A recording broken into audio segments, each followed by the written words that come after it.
అందరికీ నమస్తే. వాళ్ళు సార్లు చాలా మంది వచ్చారు. అంటే వాళ్ళ పేర్లు పెద్దగా తెలియదు. ఇక్కడ మనం ట్రైకులైతే కొత్త ఏం కాదు. మీకు తెలిసిన విషయం. అయితే నేను ఎవరినేం కాదు. నేను మాజీ క్రైస్తవుడని మీకు తెలిసి ఉంటుంది. అయితే ఆ క్రైస్తవుడు ఎట్లా తిరిగి వచ్చాడనేది కొద్దిగా 2 నిమిషాల్లో తెలియజేస్తున్నాను. అయితే కనీసం నేను 20 సంవత్సరంగా క్రైస్తవుగా ఉండి అక్కడ సంస్కృతి సంప్రదాయం చూసి నచ్చక తిరిగి రావడం జరిగింది. అంటే ఎట్లా అంటారు మీరు? అయితే ఏం చేస్తున్నానంటే మా తల్లికి నిజమైన తల్లికి వదిలేసి ఇంకొక తల్లికి దగ్గర పెరగడానికి చాలా బాగలేదనేది నాకు ముందుగా అర్థం చేసుకున్నాను. వాళ్ళు ఏం చేయాలంటే ఎన్లిన్ చేయించానంటే అల్లిన జొలమత్తిలం తినే నాయం అబ్బుర్డాలు ఇంకొక యుంగ్లింగ్ ఉండి ఇంతినారు కూడా వాళ్ళు కియర్లింగ్ జాక ఏం చేస్తానంటే తిల్లుంగ్ అప్పుడాలు ఈరుతాయి అనమాట. అంటే అయ్యర్తనని కాదు కదండి అల్లినత ఎండులు కాదంటే అమ్మాయిలు కియాలి కదా, నోమాసం పంపాంగ్రేట్లంగా నెయ్యంలేం కదా. అలాంటివి ఒక కొన్నైనా లేదనంటే ఒక అల్లి అయినా ఒక జిజీని పొంగ జాకేయండి వాళ్ళు అల్లి కొన్నంత ఇತ್ತು వనం జాతి అయ్యో గురించి తిల్ల తీరి నయా పైసా సడ్డ అన్నం సాగాలి జిత్తు అనేది అర్థం చేసుకొని మళ్ళీ తిరిగి రావడం జరిగింది. అట్లాగే దీనితో పాటు మళ్ళీ నాతో పాటు చాలామంది తిరిగి రావడం కూడా క్రూజ్ చేస్తూనే ఉంటాను కూడా. ఎందుకనంటే నేను నా పిల్లలు ఉన్నప్పుడు ఏం చేయాలంటే మా కూతురు గిరిజనులుగా అంటే క్రైస్తవుగా రాసేమని చెప్పడం కూడా జరిగింది. అలాంటివి నేను క్రైస్తవుగా రాయని అన్నారు. మరి క్రైస్తవుగా రాయకపోతే ఇటుపక్క ఒక పక్క చూస్తే క్రైస్తవుడు వస్తే నేను క్రైస్తవుడినే అన్నాను. మళ్ళీ ఎందు వస్తే నేను ఎందునే అన్నాను. మళ్ళీ రెండోసారి చెప్పుకోవడానికి అవసరమా అనేది కూడా అర్థం చేసుకున్నాం. వాళ్ళు చెప్పండి, ఎవరు ప్రభుత్వం వాళ్ళు కాలనీగాలు ఇస్తానంటే లేదనంటే ఏదో ఒక చిన్ని ఇస్తామనంటే నేను లేదనంటే నేను ఎందువేనంటే నా సర్టిఫికెట్ కూడా ఎందువేనేను ఎందుకు చెప్పడానికి అవసరమా? అదే నాకు వద్దు అనేసి తిరిగి రావడము నిజంగా ఎందువుగా ఉండి నేను గిరిజనుడినే నేను ఎస్టీగానే నేను ఎందువుగానే చెప్పుకోవడానికి అర్హత లేకుండా పోవడంతో మళ్ళీ తిరిగి వచ్చి నేను నిజనిధరణగా ఎందుకో చెప్పుకోవడం నేను ఇప్పుడు చెప్పుకుంటున్నా. ఆ రోజు అయితే నేను చెప్పాను, ఇప్పుడు రెండోసారి చెప్పాను. ఒకసారి వచ్చేస్తే క్రైస్తవుడు వస్తే క్రైస్తవు అన్నాను, ఎందుకు వస్తే ఎందుకు కూడా అన్నాను. అది చెప్పుకోవడానికి సిగ్గు వచ్చేసింది నాకు. అసలు గ్రహితాలు అన్నమాట రెండోసారి చెప్పడానికి. అందుకే చాలామంది మారడం ప్రయత్నం చేస్తాను. రేపు ఎల్లుండి కూడా 2-3 తీసుకురావడానికి ప్రయత్నం చేస్తాను. నిన్న పౌను చేశారు, మళ్ళీ కల్పించేస్తాను. ఎందుకంటే వాళ్ళు అర్థం చేసుకున్నారు. అమ్మలు ఎందుకంటే అయిన ఎత్తున్నట్టు వాళ్ళు చరిత్ర ఏం బాగాలేదు.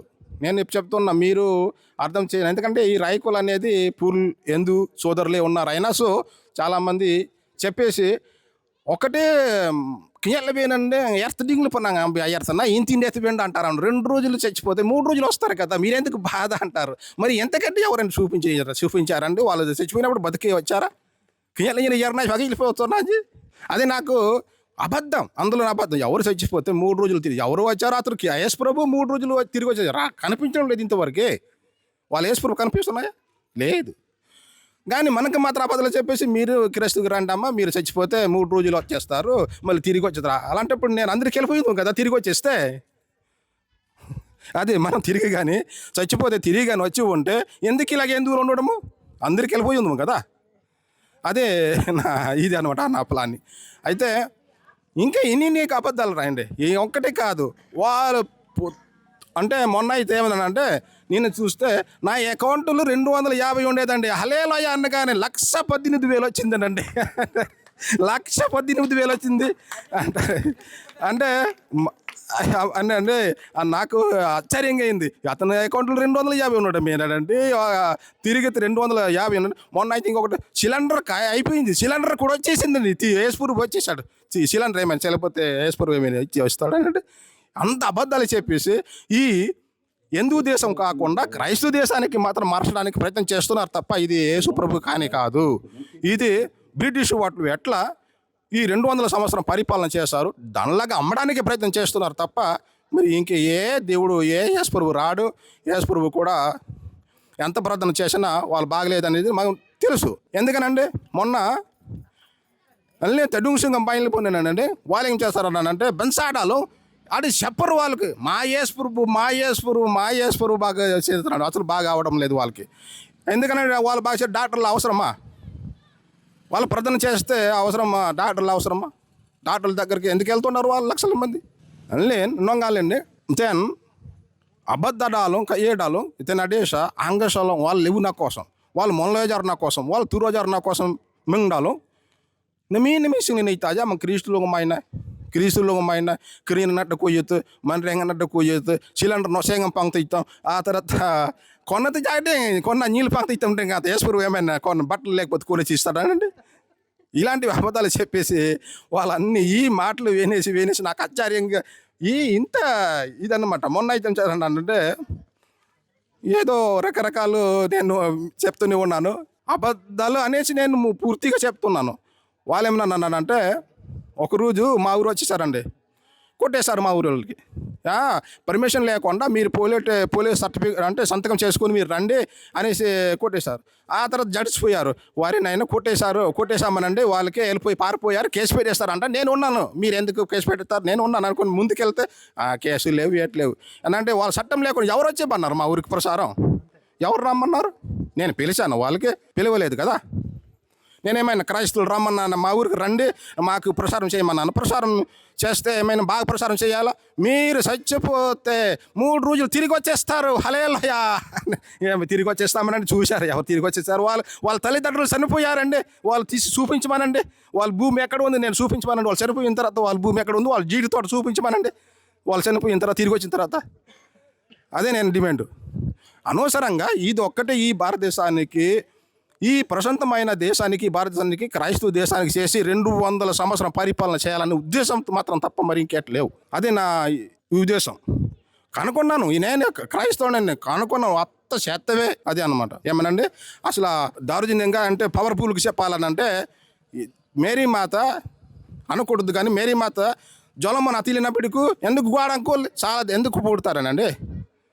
నిజంగా అతను దడాంగడనండి ఇంటికి అయ్యో అమ్మ జ్వలము అన్న కూడా దగ్గరలో ఉన్న జ్వలము అన్నమ్మ కదా అని అలా కాదు, గోడ ఎవరు ఉండాలని కూడా అనమాట. ఏమి దేవుడు అయితే అలా కొట్టిపో. ఇది అనమాట నా ఆలోచన. ఇంకా చాలా చాలా మర్చిపోయాను. ఇంకెప్పుడైనా మీటింగ్ పెడితే వస్తాం, మా అన్న కూడా పిలిస్తే వచ్చేస్తాం, చాలా సంతోషం. ఇంకా ఒకవేళ తప్పుల్లో ఉంటే క్షమించండి. ఏం తప్పు లేదు, అద్భుతంగా మాట్లాడారు. వారికి అసలు గట్టిగా క్లాప్స్ కొట్టవచ్చు మీరందరూ కూడా. ఎందుకంటే మీకోసం మీలో ఒకడై, మీరు దారి తప్పకూడదని మీలో ఒకడై, మీ అన్నదమ్ముడిలాగా, మీ ఇంట్లో పుట్టిన వ్యక్తిలాగా మీకోసం అంటే మీ బొట్టు చెరిగిపోకూడదని, మీ ఇంటి ముందు ముగ్గు వేస్తారు కదా ఆరిపోకూడదని ఆయన కష్టపడుతున్నాడు. దానివల్ల ఆయనకి ఏమీ రాదు. మీ తాతల నుంచి పూర్వం నుంచి వస్తున్నటువంటి ఆ సంస్కృతి ఉంది కదా, ప్రకృతిని కదా మీరు ఆరాధించి ఆ ప్రకృతిలోనే పెరుగుతున్నారు కదా, దాన్ని దూరం చేసే ఆ సాతాన్లు ఎవరైతే ఉన్నారో, నిజమైన సాతాన్లు, వాళ్ళను మీ దగ్గరకు రానివ్వకుండా ఆయన తపన పడుతూ ఉన్నాడు. కనుక నిజంగా ఆయనకి నెక్స్ట్ టైం అద్భుతంగా సత్కరించుకోవాలనుకుంటున్నాం వీలైనంత శక్తి మేర. ఇప్పటికైతే కృతజ్ఞతలు సార్, మీకు చాలా చాలా సంతోషం. 70-80 మందిని ఆయన గర్వాప్సి చేశాడు. అంటే ఏంటంటే కరోనా సోకిన వాడికి వ్యాక్సిన్ వేసి మళ్ళీ నార్మల్ చేసి, అది ఎంత కష్టమో దానికంటే ఎక్కువ కష్టం అనమాట. ఒకసారి జాంబీలాగా ఒకసారి ఆ వైరస్ సోకిందనుకోండి, ఆ మతం అనే వైరస్, మరి ఇక జన్మలో మారడు. ఇంటికి వస్తాడు, గొడవ పెట్టుకుంటాడు. ఇంట్లో దేవుళ్ళు బొమ్మలు ఉంటాయి కదా, వాటిని చూసి ఇట కేసుకో ఇట కడగో అంటాడనమాట. వాడికి నచ్చదు అది. వాడు చూస్తే మెంటలు వచ్చేస్తుంది. ఎందుకంటే వాడిలో వైరస్ ఎక్కించాడు ఎవడో. వాడి దగ్గర దశంభాగాలు తీసుకోవడానికి అలా ప్లాన్లు వేస్తారు. కనుక మీరందరూ కూడా ఈ ధర్మంలో ఉన్నారు, సంతోషం. మీ ధర్మంలో ఇలాగే ఉండడానికి ఇటువంటి వారు కృషి చేస్తున్నారు కాబట్టి మనం అందరం కూడా వారికి సాయంగా ఉండాలి. ఉంటాం కదా. సజ్జ కొరేవనా సమస్తే. ధన్యవాద్.